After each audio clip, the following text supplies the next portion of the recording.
All right, good morning. Let's go ahead and move on. Well, not move on, actually. We are continuing what we were working on yesterday. I think this is a very important lesson in Algebra 2. So I think it's worth spending a little bit more time on. So yesterday, we were graphing inequalities and determining the solution areas. We're also going to continue that. So this is where we left off yesterday with the babysitting and the grocery store working. So we're going to continue. Graphing linear inequalities is a visual way of showing the ordered pair that satisfies the inequality. So looks like it's the same thing we did yesterday. Make sure you put it in slope-intercept form, because only when it's in slope-intercept form does the trick of shading the above or below the line work. It doesn't work if you are not in slope-intercept form, so that's why you have to be in slope-intercept form. It's also easier to graph when you have y or x intercepts that don't really match perfectly, like an integer number. So it's just better to use slope-intercept form. And make sure you flip the inequality if you multiply or divide using a negative number. So again, just watch out for that. Graph the line, use a dashed line for less than and greater than symbols, and a solid line for less than or equal to, or greater than or equal to symbols. So again, you got to watch the dashed line, solid line. Remember, dashed line means you cannot land on it. I guess kind of a way I think about it is if you go to the Grand Canyon area, which I'm pretty sure you all have been there, there's usually areas on the cliff where it's really, let's see, where it's really strong. There's you know, the rock formation allows the sheer cliff to just go right up to it. So you can go up to this. Sometimes they'll even have a little railing or a little wall right in front of you. But then there are areas that are tricky.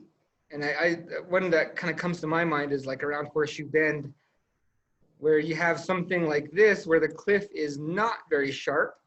And in this case, you cannot go near the edge, right? So if you were to kind of go closer to the edge, you would sort of slide off first and then fall. So that's kind of like a dashed line, right? You don't go near the edge if you can help it. And with a solid line, you can go on the edge. Although, again, in real life, don't go near the edges of cliffs if you don't have to. And let's see, last step. Shade above the line for the greater than or equal to symbols, and below the line for the less than or equal to symbols. And just like I said yesterday, usually on most graphs, they will mark the y-axis up and the x-axis to the right. So again, towards the y is up, so you shade it upwards. Okay, so let's go ahead and just work on some of these. So it looks like this first one's already in slope-intercept form, because that's good, because now it cuts out a step that we have to do. So let's go ahead and mark out the first graph. And I'm going to make this one at -1, because that's where the graph begins. And don't forget, I always start with the yesterday I made excellent breakfast. So start your day with breakfast if you can. And in this case, we start at -1. So we go down below the x-axis on 1. And -2/3. So down 2 over 3, down 2 over 3. And I like to have about 3 points of pass through them to make sure that I know I'm going through all the points.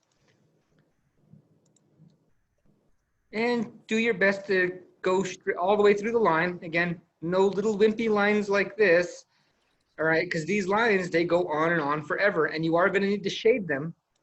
And since you're shading them, you got to make sure you shade either all the area above or below the line, right? And it just gives you a better line to get your shading under. And this slope is negative, so it's going down from left to right. So here we go. And there is an or equal to, I forgot to kind of point that out too. Since there is an or equal to, that means we use a solid line. And that's our first line right there. Last step we need to do for this is to shade the correct area. So remember how you shade it. So this is the way I kind of tell people to remember it. You look at this mouth here, and the mouth is facing away from the Y. There's the Y, so we go away from it on the line. So that means everything below the line is shaded.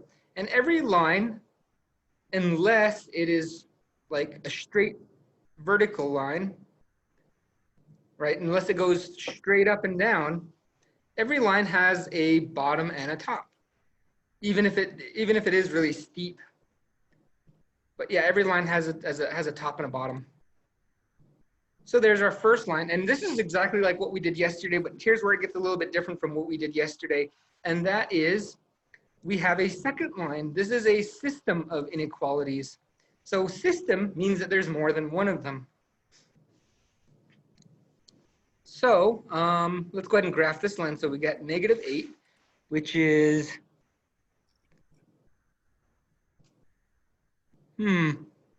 okay, oh, way down here. Okay, that's like the last spot.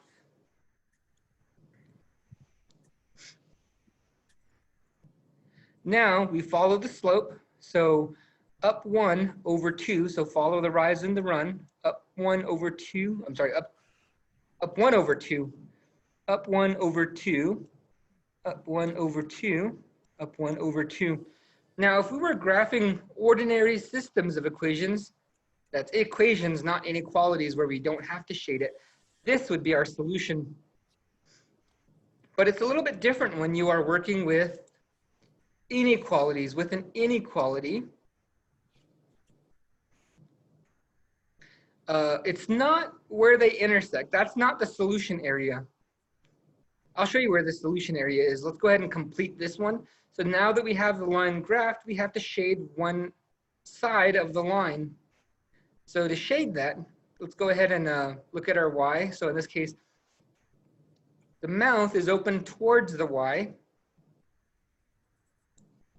So if it's open towards the Y, that means we are going to have to shade above the line because there's the Y on top.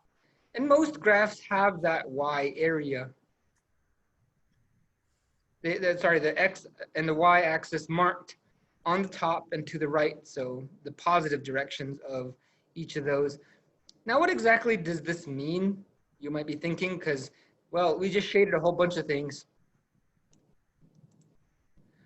All right, so here's how it goes. Whenever you have a set of two intersecting lines, you are always going to have 4 areas that are different. So like if I start from top to bottom, I have this orange area that is only true for the second equation, right? Any area in this area is only true for the orange. And we'll go, like I said, going down, this area here where it's both green and orange is true for both of them. If I were to pick a point, like say, -6, -5, like right there, I think that's what it is, -6, -5, and I were to plug -6 in for X and -5 for Y, it would end up being a true statement. So everything in this area is true for both of them. I'm going to make it a little bit darker. So when you shade it, shade this area a little bit darker. This gray area is the one that we want. That is the area that is true for both equations. If I look at this green area, that is only true for the green area is only true for this top function. That's it. It's only true on that top one. So if I pick like an area down here, like over 8 or over 6 down 6, you know, that area would it would work for this one, but it will not be true in this one. And areas in the white that are unshaded are not at all true for either of them. They will not be true. But again, this is the solution area, and you know, I don't have to, well, I'm going to mark it with an S because I know in most years that I teach this, a lot of students don't really bother marking this area. any darker. So, or like, you know, it's kind of hard with the pencil because when you're shading something with a pencil, you have to really press in there to make it darker. And there are some other ways you can do this too. So yesterday I had a student ask me, well, can we use colors too? Because they noticed that I was using a lot of colors in my graphs. And I said, yeah, go ahead. You know, if you got crayons, colored pencils, those sort of things, yeah, definitely go ahead and fill in your graphs using some colors. That would actually be a lot better. So with this one here, again, you want to make sure that area is a little bit more covered than usual, because this is the solution area. So I'm going to mark it with an S. All right, so hopefully you kind of get a little bit more about this. So let's move on. Let's say I'm going to use some different colors for this one. I'm going to use red. I haven't used red a lot. So I'm going to go ahead and start by graphing this top one at the y-intercept. So -4 is right there. So -4. And then I have to go up 3 over 4, up 3 over 4. And now got to connect them with the line. Make sure we use the right kind of line. So in this case, yes, we do need a solid line.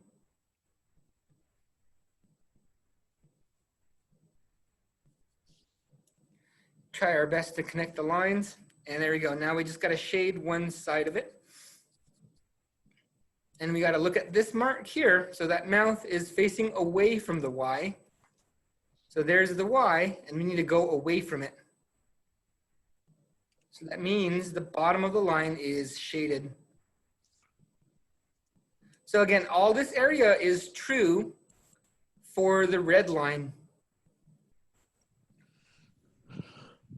Now let's go ahead and graph our second line. So for this one here, I'll use blue. And it says Y is greater than -7. So I think there's 8. Yeah, so each of these graphs are 16 by 16 and the halfway is 8. The midpoint is 8.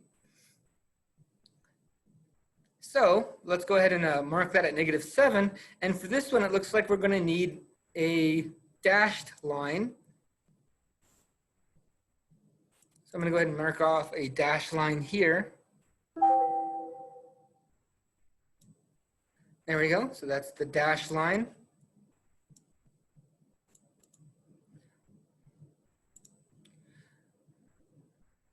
Now we just got to shade the right side. So again,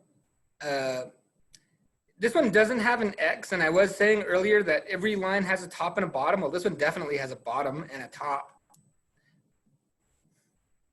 The only ones that don't are the ones that go straight up and down, the vertical lines. Those are the only ones that don't really have a clearly defined up and down part of the line. So in this case, again, it's facing towards the Y. Actually, I almost had it wrong there for a second. It's opening towards the Y. So this means above the line. Now, if you're shading this in with a pencil, you should shade it in lightly, right? If you don't have any sort of coloring utensils, go ahead and just shade it in very lightly. Like again, just press on the pencil just lightly for each one of these. And again, you will have your 4 distinct areas. So not true for either of them, true for one of them, true for one of them. But this area right here where I have the overlapping red and blue, that's the solution area. So everywhere in this area is the solution. So I'm going to mark it with an S, although you can just make it a little bit darker. That'd probably be a lot better to just make it a tad darker rather than putting the S in there. But I'm just highlighting that that's the area that the solutions lie for both of those equations. So it'll make both of them true. And that's what we want. We want both of them to be true at the same time. Okay, so I think that's it for that one. Now we're going to get into some of these that have a little bit more going on. And I don't seem to have a lot of colors that I can use that are contrasting. So I'm going to just stick with my regular green and orange and red and blue.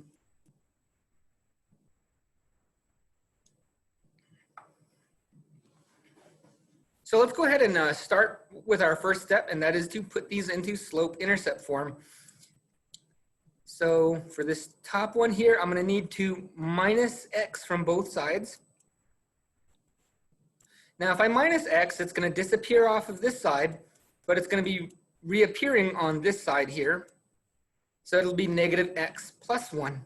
So I wish I could write all this out sometimes, because I know sometimes people don't quite follow along. But all I did was, again, just minus x from both sides. Now, this is another part, so I'm going to have to divide everything by negative 1. So this means the sign flips on all of the terms. So this y now changes to positive y, which is good. And as we go to the right, we have to flip that sign also. Again, this is one of those things that I tell you, watch out for. So anytime you use a negative to divide, that's when you flip the sign. So this inequality has changed direction. So it is now opening away from the y. So you see how when it was in standard form, well, this is standard form. I'm not sure if they meant to do that, but it's open towards the y, so you might think that the above area of the line is shaded.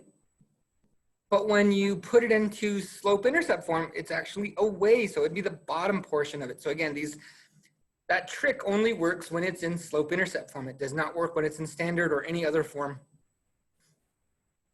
So anyway, continuing on, let's go ahead and reverse this 1, so that'd be minus 1. Mark this area on the graph. And our slope, we don't have any number in front of the slope. Now, if you don't see a number, right? So if you have just an ordinary x and you don't see anything in front of it, it's 1x. But you can also turn it into a fraction by putting a 1 under it. So 1 divided by 1 is still 1, identity property. Identity property also says that any number times 1 is still that same number. So you can go from either one of these to the other. All right, so now in this case, I know I'm going to have a straight diagonal line. So I need to select the appropriate type of line. So this is going to be a dashed line, because we do not have the or equal to. So this dashed line is kind of saying, like, you know, stay away from this line, or it's not a very good line to stand on. And right about there. Okay, now I'm gonna graph one of the sides. So again, the mouth has changed direction, so it's facing away from the y. And I've already said that it's gonna be the bottom part of the line.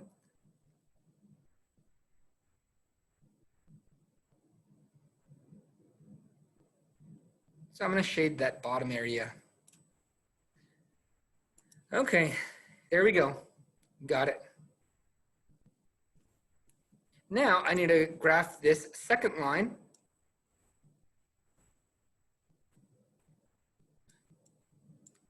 All right, so I'm gonna go ahead and do the same thing. I'm gonna minus x from both sides, so I get 4y greater than minus x. So I'm gonna have negative x on this side because I minus x on both sides. So plus 20, because it's still a positive 20. Now I have to divide everything by 4. Now I'm dividing by a positive number, so I don't need to flip this sign, the inequality sign. But at least I get my y by itself. Again, not flipped. Even though I divide by, in this case here, I divided a negative number by a positive number. That's not what causes it to flip. Sometimes I get people that minus something from both sides and then they flip it. Now again, there's a 1 in front of this x, so I'm going to leave the 1 there, and the x is going to kind of jump off. And 20 divided by 4 is 5, so there we go. We have our slope-intercept form for the second function, inequality. I mean, it is a function, but in this case, specifically, it's an inequality. All right, so down 1 over 4. Down 1 over 4. And again, we're not really concerned too much with the area that they intersect.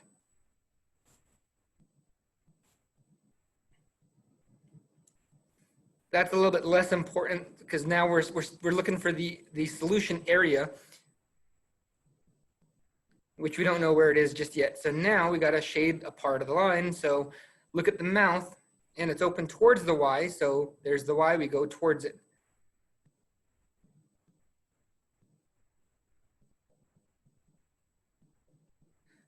And now we end up with our 4 distinct areas of where our line, where our lines intersect and where the solution area is. So again, I'm just going to mark it S for solution area, which is kind of a smaller area. Well, actually, it's not really that small. If I were to kind of move it over, well, maybe if we look at like a Desmos graph, we'll try one of these in Desmos. Let's see. This one would be a really good one to do in Desmos, but I don't know how we're doing on time. So I'll go ahead and skip that for now. Okay, let's see. Looks like we're gonna have a little bit of work on this one. So again, I run out of space really quickly. So I'm gonna go ahead and minus 7x from both sides. So minus 7x. So what that does is cancel 7 off of this side, the 7x, and I get negative 7x over here. Now I need to divide everything by 3 and go through and cancel what I have. So y less than negative 7/3 x plus, in this case here, 18 divided by 3 is 6. So now we have our our first line in slope-intercept form. So mark out 6, go down 7/3, down 7/3, and select the right kind of line, which in this case we need a solid line because this one has the or equal to.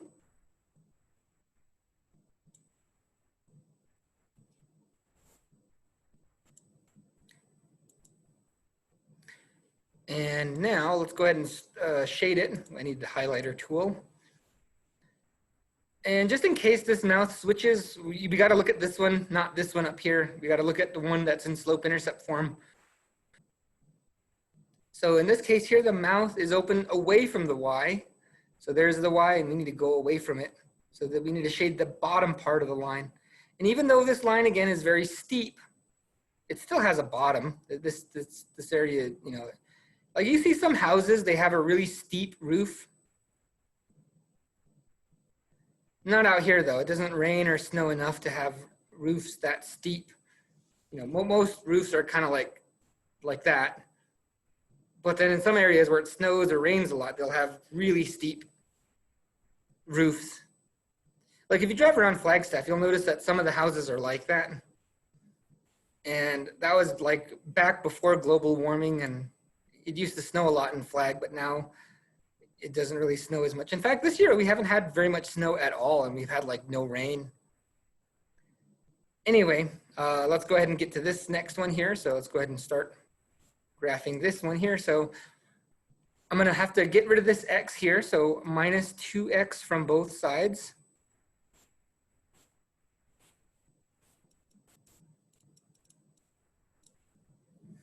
And now I'm gonna have to divide everything by -3, but again, this is the part you gotta worry about, okay?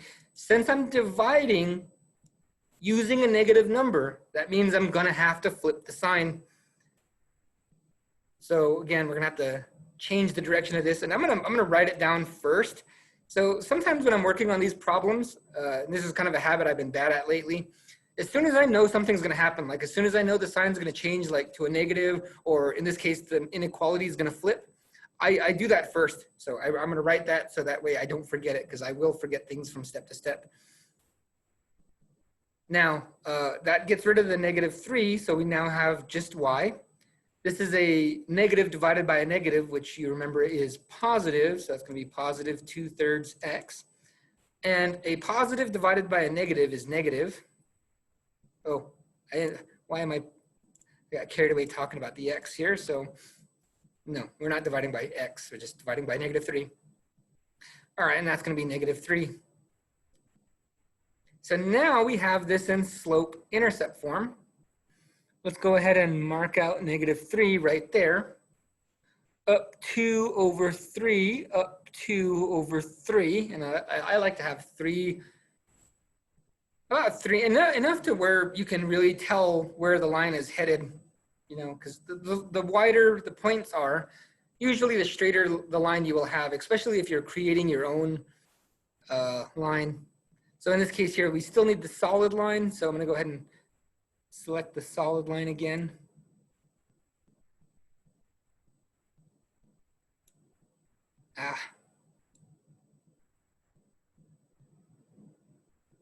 I'm getting laggy. There we go.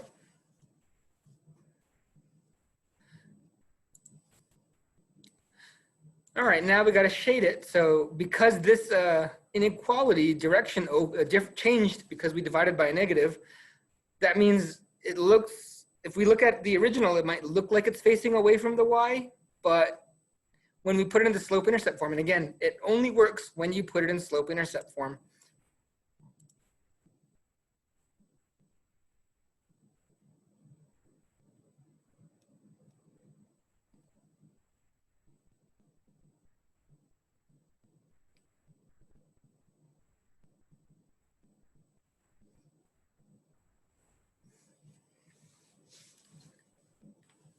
Okay, there we go. Now we have our 4 distinct areas. Now this one's a pretty good one because they're kind of all, you know, visible, and they're all kind of the same shape and size roughly on the graph. So yeah, we have our 4 areas, and we want the area that they are both true in. So it's kind of like if you've ever gone into town and you want to eat somewhere, you know, you're with your family, and you got some people that want to eat Chinese food, right? And then you got some people that want to eat Italian food, like Olive Garden. So it's like, how do you do that? Well, maybe if we go somewhere that they serve both of them, well, I don't know. Oh, no. Let me back up. Ah, shoot, that's not a really good example anymore. Well, anyway, okay, let me come up with a new one. So this red area is the people that want pizza, and the top part is the people that want Olive Garden. Now, Pizza Hut used to sell spaghetti, but actually I don't think there's any more Pizza Huts anymore in town. But it'd be like a restaurant that serves both things. So sometimes you can compromise and get something that both people will be happy with. That's kind of what this solution area is like. It's an area that both parties will be happy going to, or you know, it just makes both people happy enough. All right, so let's go ahead and go on to the next ones. All right, looks like we got to do some more putting it into slope-intercept form ourselves. So I want to get this y by itself, so that x has to go 2y less than. Now, to get rid of this x, I'm going to have to minus x here and minus x here. And it cancels it off of this side, so now I have minus x. And I'm going to need to divide everything by 2 now. So divide everything by 2. Ooh, now I'm going to have to put a -1 here because there's a 1 in front of that x. Divide it by 2. Okay, so I don't know if I've ever explained this to this group as well, because like I know sometimes I get a little bit better in my explanations as the day goes on. But yeah, there's a 1 in front of this x. And when you divide 1 by 2, you get half. So some people might be wondering, how did that x get off of the fraction? Well, the x can get off the top of a fraction, but it's when the x is on the bottom of a fraction, that's when you have to do something special to get rid of it, to get a new thing. But timesing something by half and dividing it by 2 is the same process. Let me go ahead and show, I don't know if I can show you, but like if I take 6 and divide times it, 6 times 0.5, I get 3. And we know that 6 divided by 2 is 3, but timesing it by half is the same as dividing it in 2. So that's why this is the value, what the number means, stays the same even though it looks different. But again, we want it to be a fraction because fractions are far easier to work with when graphing in slope-intercept form. So now I got to continue by dividing, well, 6 by 2, which it was just a coincidence. I didn't mean to do that. But it worked out because now we know that 6 divided by 2, or 6 times half, is going to be -3. All right, so down 1 over 2, down 1 over 2. So our slope is negative, so that means it's going to go down from left to right. And we are going to need a dash line.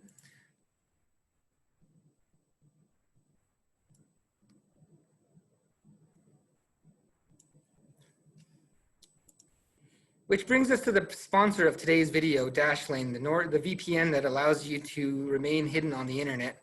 No, I'm kidding. So start your free trial today with Dashlane. That'd be cool if I could get sponsors on my video. I'd be rolling in the bucks.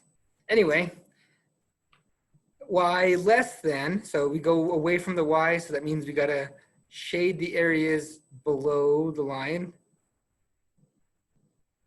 Now that I'm a YouTuber, I'm a big YouTube star now.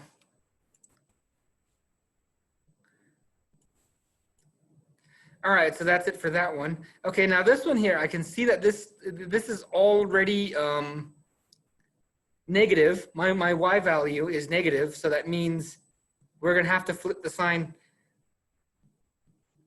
So now I'm aware of it, so hopefully we won't make that mistake. So that is the thing you got to worry about again whenever you multiply or divide. In fact, you know what, this time I'm going to do something a little bit different maybe, or I don't know. I'm going to multiply both sides by -1 and change the sign just to do something a little bit different. So I'm going to go ahead and add 4x because I have minus 4x, so add 4x to both sides. -2y less than 4x, so I'm going to add 4x to both sides, minus 10. Okay, so now I'm going to multiply everything by -1. And that's going to flip the sign on everything. So 2y. And times this by negative. Now again, remember, we got to make sure we flip this sign. So everything flips, the sign of all the numbers flips. So what was negative is now positive, and what was positive now is negative. And double check, make sure everything flipped. There we go. So everything looks fine. Divide everything by 2. So divide by 2, divide by 2. Now in this case here, we can divide it, right? 4 can be divided by 2, so that'd be -2x plus 5. Now we got to graph it. So put the 5 up there, down. Well, if it's a whole number and you want to turn it into a fraction, that might make it a little bit easier to follow, because now it's a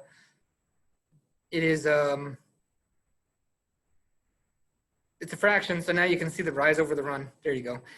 Down 2 over 1, down 2 over 1, down 2 over 1. All right, so now I have a pretty good idea where the line is going.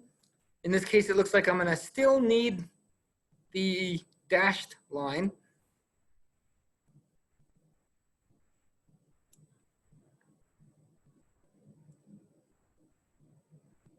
And it looks like that's just about right, I guess. I don't think we made any mistakes, but anyway, so let's go ahead and shade it. So the mouth is open towards the y, so that means we shade it towards this y. And also, don't forget, with all of these, you can test the area, which probably is not really I don't think that's something that people will want to do.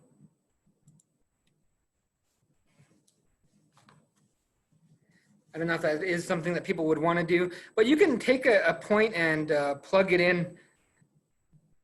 And if it works with both of them, like if I choose again over 8 down 8,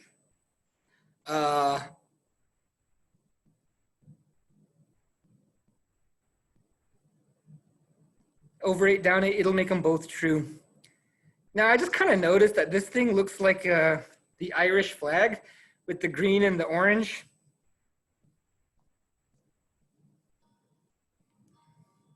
So maybe we should put some tunes on. No, I'm kidding. Should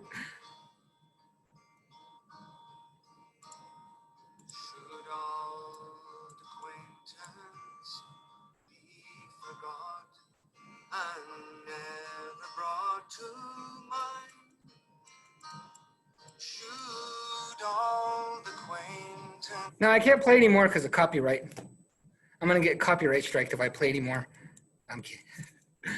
Just anyway.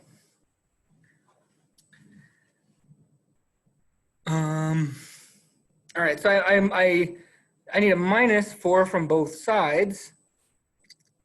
So I got to make sure I minus that 4 there.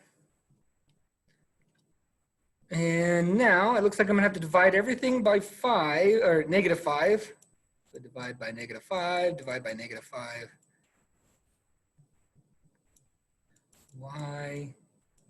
And let's see, negative divided by negative. Oh yeah, we gotta flip that sign. Don't forget that. 4/5 x. Now negative divided by negative is 1. I'm sorry, is positive, and then 5 divided by 5 is 1.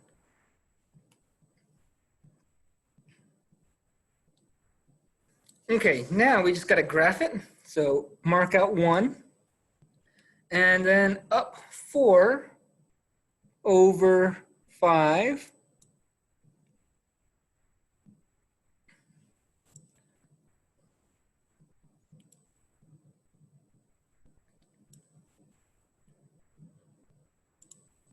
Oh no, I'm gonna change that line to red. There we go. Now I gotta shade the right area.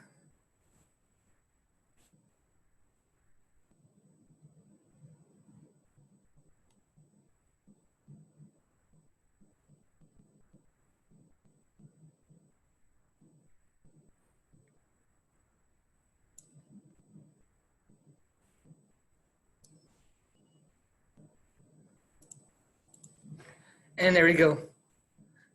Oh shoot, you know what else I did not do this time? I did not check the type of line that we needed. Oh wait, no, I still got it right anyway. Okay. I didn't even bother checking the kind of line, but it turns out we needed a dash line anyway, so I guess it worked out. Anyway, in this case here, we run into that same problem where if we try to put it into slope-intercept form, it just doesn't work. So if there is no y, that means it does not touch the y-axis.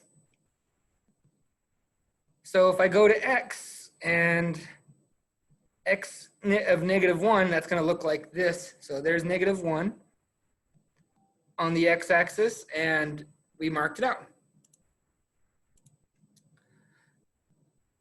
But now we have x. Now this is the hard part because there's no y. We can't shade the top or the bottom because there really is no top or the bottom.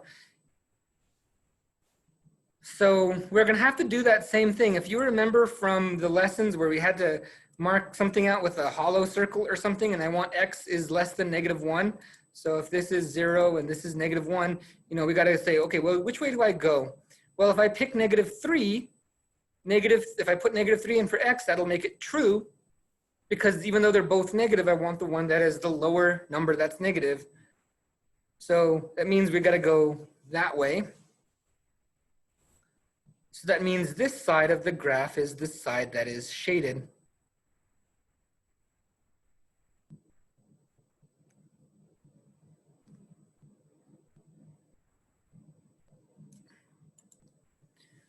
And there we go. So now we just have to mark out the solution area.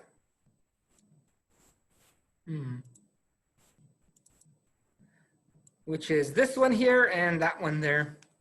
And again, you don't have to put the S in there, just make it a little bit darker. Or if you just, I don't know, something happens and you can't make it darker, or you don't think it's dark enough. Some pencils are like that, you know, like they always tell you use a number 2 pencil or something on tests. And that's because it's nice and dark. But maybe your pencils are one of those ones that are not like very dark lead, so you can't make it, I don't know, just put the S in there. Okay, so next thing is we want to see which of these work out and which ones don't. So I'm going to have to plug these in and see if they work and then start checking them off. So I'm not sure if there's any fast way I can do this. So each of these ordered pairs has an X and a Y, so we're going to have to plug them into all of them. So I guess we're just going to have to get started with this. So 1, 1. So 1 minus 6 times 1 greater than negative 48. And let me go ahead and try this bottom one.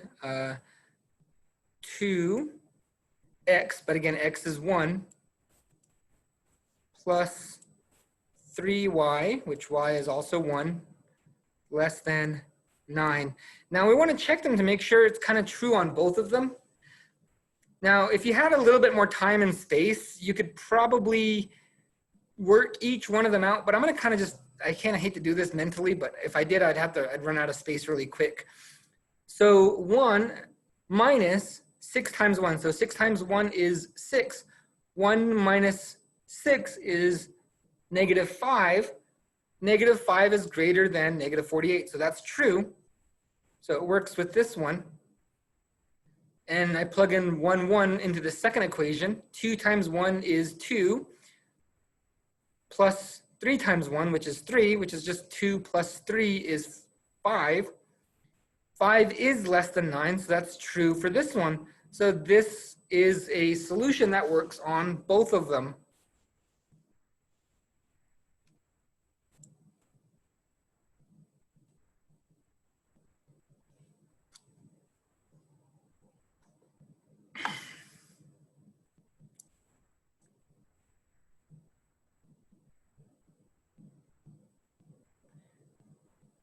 All right, so let's go ahead and go to the next one now.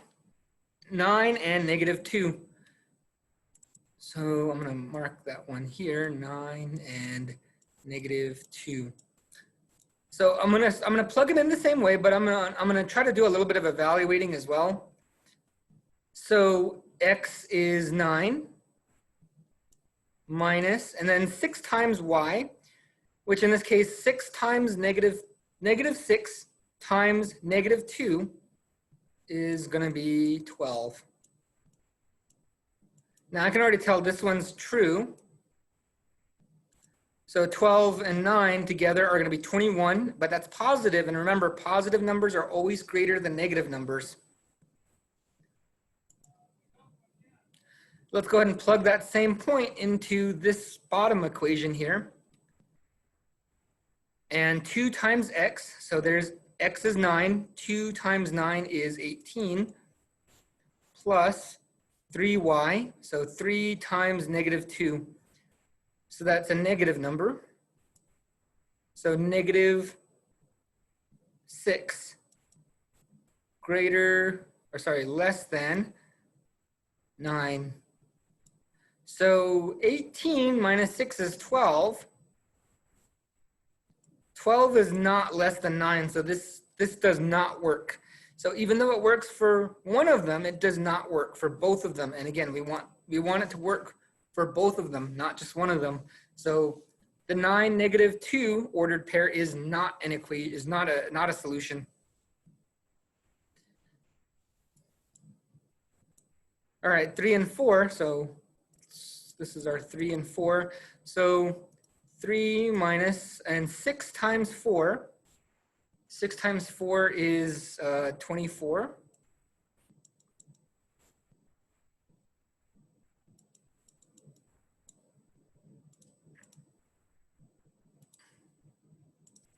And let's check to see if this is right. So 3 minus 24 is negative 21, and negative 21 is greater than negative 48. So that is a true statement. So let's go ahead and plug it into this bottom one. 3 is x and 4 is y. So 3 times 2 is 6 plus, and then 3 times y. So 3y is 4, so that's going to be 12. 6 plus 12 is 18. And is that greater than 9? So in this case, it looks like it's a yes. So that means 3/4. Wait a minute. Oh, no, I got that. I got the inequality in the wrong direction. So that's actually a no. So in this case, I almost made an error. But that's why you got to watch your signs. So that is a no on that one. And for some of these, I'm going to go ahead and just, let's see if we can, well, I don't know if we can, no. And mentally, if I almost made a mistake on that one, we shouldn't try any of them mentally. So 2, negative 6, so negative 2. So negative 2 minus, and then here's 6 times y. So 6 times 6 is 36, is negative 48. So this one looks like it would be true. But let's go ahead and do the second one and make sure that it's going to work on the second one also. So negative 2 times 2 is negative 4. 3 times the y, so that's going to be 18. So that's going to be 4 minus, negative 4 plus 18. So that'd be negative, it would be positive 14. So 14 is less than 9. So 14 is not less than 9. So that's a false one. So that is not a solution. 2, 6 is not a solution. Anyway, I'm not sure if we're gonna have enough time to go through all of them, but I know this one and this one are solutions. But I really want to get through to these next examples here, and I noticed that the time, if I'm going to try to keep, I'm trying to keep the entire thing under time. But if you plug these ones in, yeah, they will be solutions on both of them. They will work on both equations. I don't usually like to do that, but I just suddenly became aware of the time. Anyway, so this guy is going to raise money to attend Boy Scout camp. So Alec is selling popcorn. Small bags of popcorn are $4 each, and large bags of popcorn are $6 each. He needs to earn at least $300 to get to the camp. He will also earn a badge if he sells 60 bags total in any combination, Write a linear inequality to represent this situation and then graph it.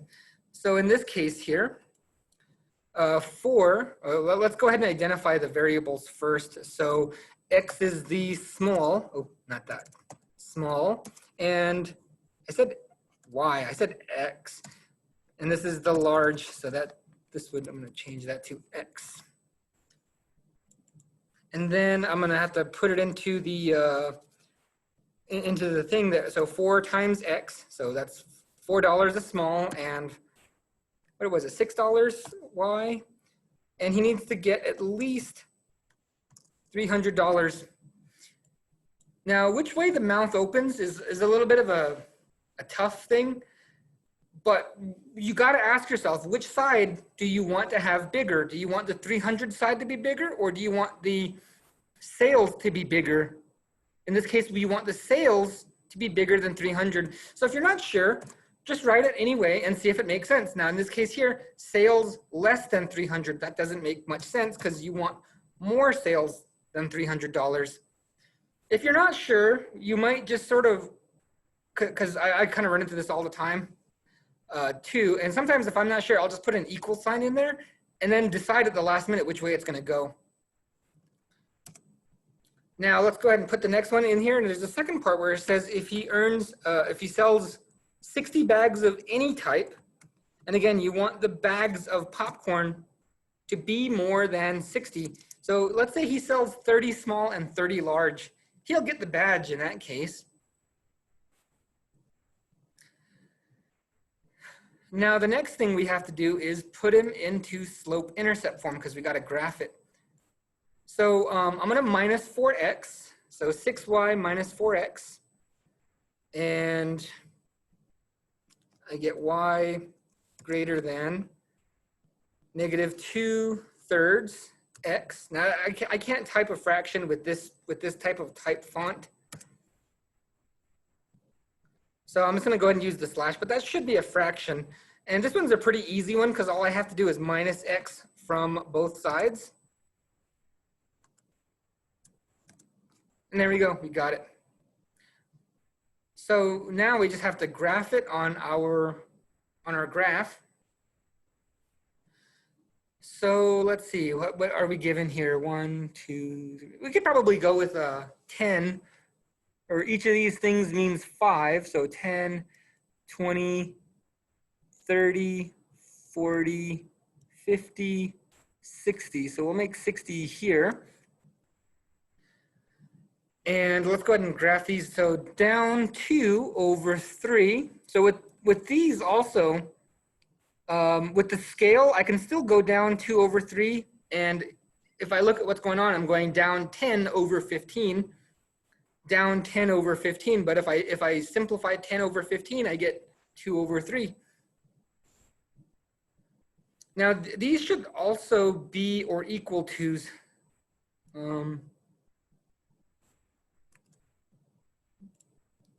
because you can have it equal to. You can have these or equal to, because if you sell, like if this guy sold exactly 60, like, you know, like the day is almost over and one person comes by and he had 59 and now he has 60 bags of popcorn sold, he would still get the badge because it just says 60, at least 60. So if you sell at the very minimum 60, yeah, he still gets the badge. And if he breaks barely $300, he will still get to be able to go to camp. And if we look here, and like I said too, if you're not too sure which one, if you're not too sure which side is shaded, think to yourself, would you rather be above the line and sell more than $300, or would you rather sell less than $300? In this case here, we want more than $300, so he wants to be in the blue area. This blue area is where he wants to be. Okay, let's go ahead and graph the second line. So in this second line here, it looks like we also start at 60. Oh man, no, I just made a big boo-boo.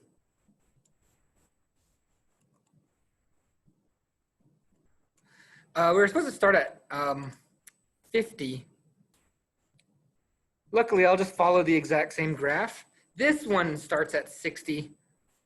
And it goes down 1 over 1, down 1 over 1. So it's going to look more like that. Now, actually, in this case here, this is another way of graphing. And actually, for a long time, I used to teach this way of graphing. And that is to ignore the areas that are only true for one of them. So I guess it kind of works out fine, because we want to sell more than 60 bags, and the mouth is open towards the Y on both of them. So sometimes what you can do is just shade only the solution area. Or you can shade both of them like we almost did and like we've been doing for all the other examples. But this works out also. Sorry about that. I must have looked at the wrong equation while I was graphing it. But at least I caught myself, and now we know that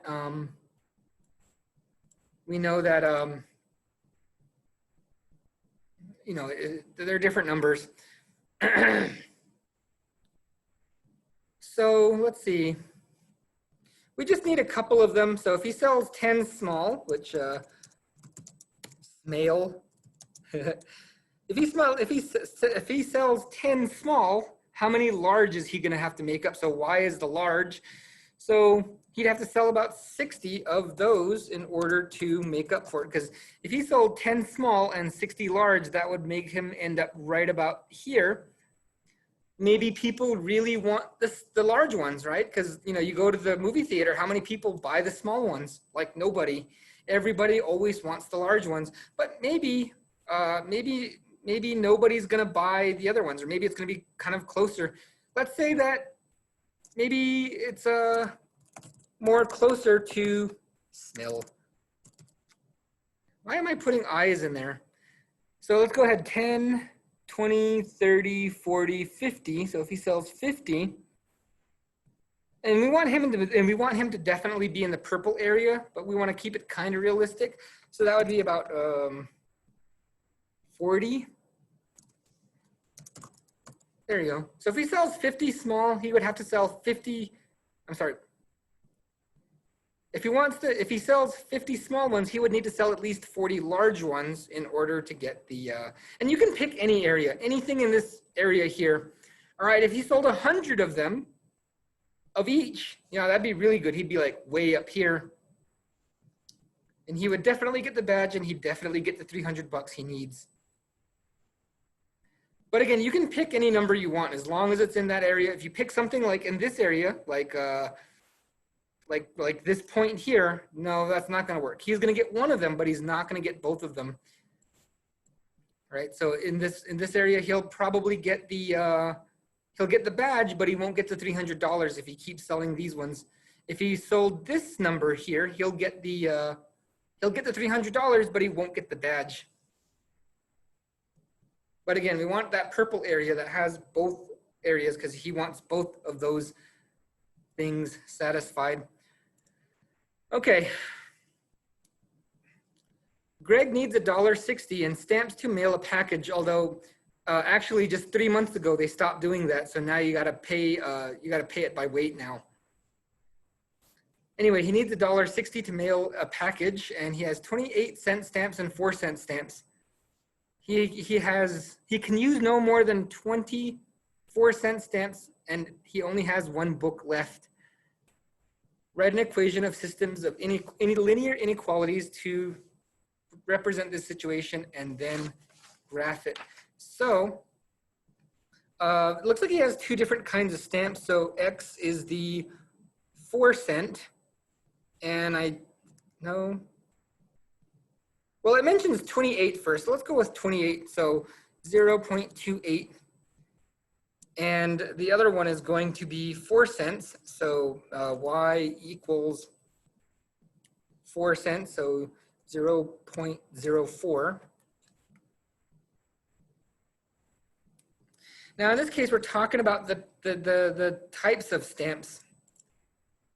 This is not the value, but that's the actual. It'd be a lot easier if they said like small stamp and large stamp, because now you don't want to assign a number value to it.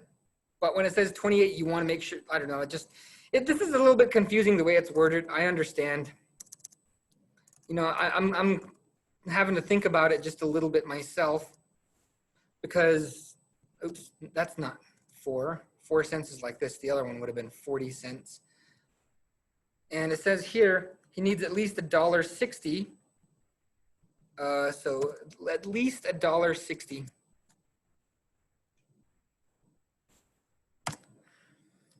And it says here, he can use no more than 24-cent stamps.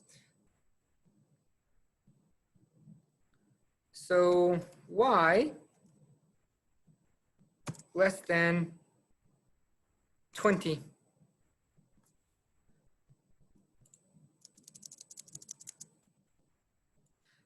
Now, both of these are going to have the or equal to, because if he manages to get exactly $1.60 of stamps on there,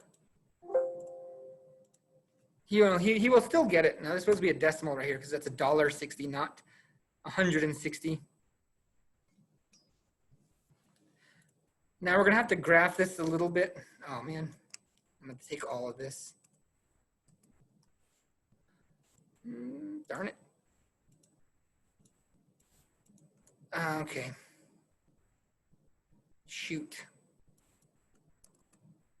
I'm gonna move this over here, and I'm gonna need to put this into slope-intercept form.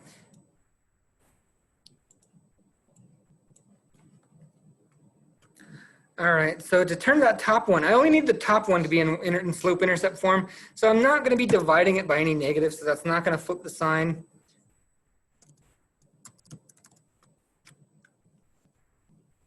And I had this problem already worked out, so I'm just going to go ahead and just put it in there. Now I got to mark out 40. So I'm going to do the same thing I did. And there's 10, 20, 30, 40. And we got to go down 7 over 1. So this one looks like it goes down really fast. And again, this one should have the or equal to, so I'm going to go ahead and make it dashed. Now for these word problem ones, I guess I'm going to cut you some slack on that, and I'm not really gonna mark you down on that if you put the wrong line in there. But I think with most of these, with most real life problems, the at least makes a lot more sense.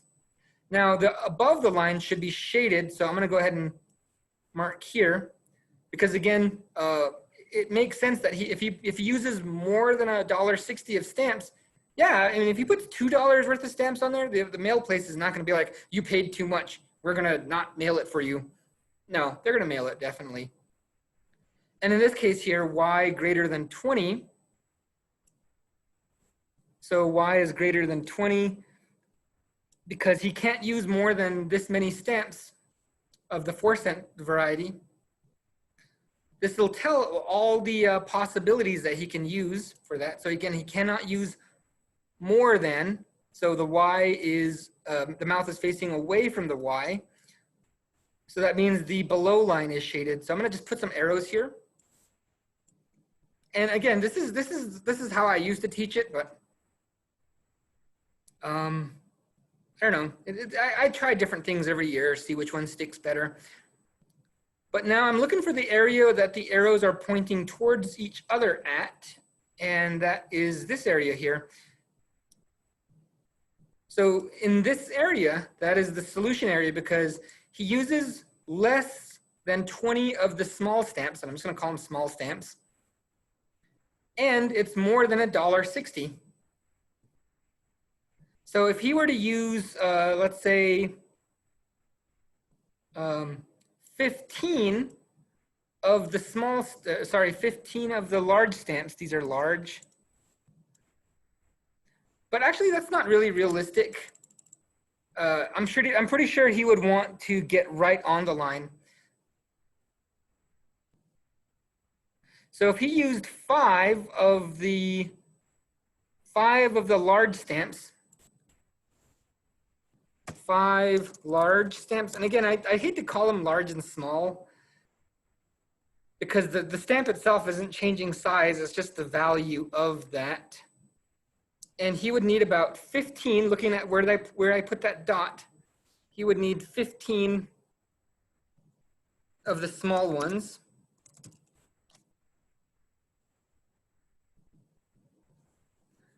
And then it says come up with 2 possible combinations, which in this case here, if he used 20 of the large and 0 of the small. Now in this case, he wants to land on the line, because you don't want to use extra stamps, okay? Can you put like $8 of stamps on there? Yeah, you can. They're not going to deny it, but that's not really realistic, because most people would not want to have to pay very close to full price or more than they have to mail something. Anyway, wow, I kind of went a little bit over time, but hopefully that kind of works. I kind of had to hurry through these a little bit. The word problems took a little bit longer than I was expecting. Anyway, so that's it for today. I'm gonna go ahead and go over the announcements that we got for today.